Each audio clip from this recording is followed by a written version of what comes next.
La province sud abrite 2 des 6 zones inscrites au patrimoine mondial de l'UNESCO. Corollaire de cette reconnaissance internationale, l'obligation de préserver ces sites remarquables.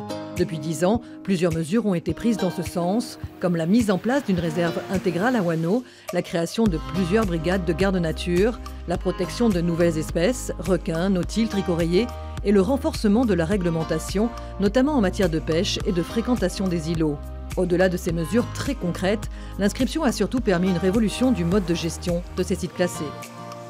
Auparavant, on créait des aires marines protégées où on prenait de nouvelles réglementations, que ce soit sur la pêche ou sur les espèces à protéger. Depuis Nouméa, dans le cadre du patrimoine mondial, on nous a obligés, nous, service provincial, à aller voir les gens, à discuter avec eux.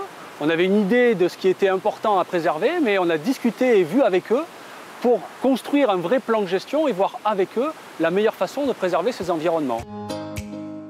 À l'échelle du pays, 6 sites, soit 15 700 km², sont inscrits au patrimoine mondial.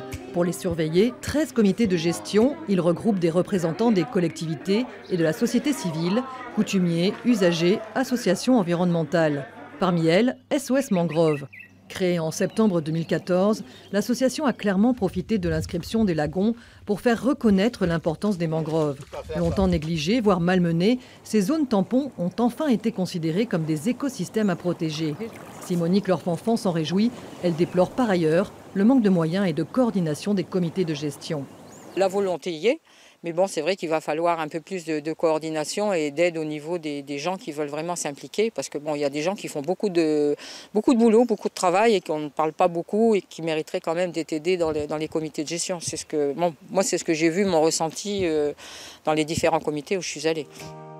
Si l'inscription au patrimoine mondial de l'UNESCO a bel et bien modifié nos habitudes et nos mentalités vis-à-vis du lagon, a-t-elle eu une incidence sur la fréquentation touristique ? C'est une autre question.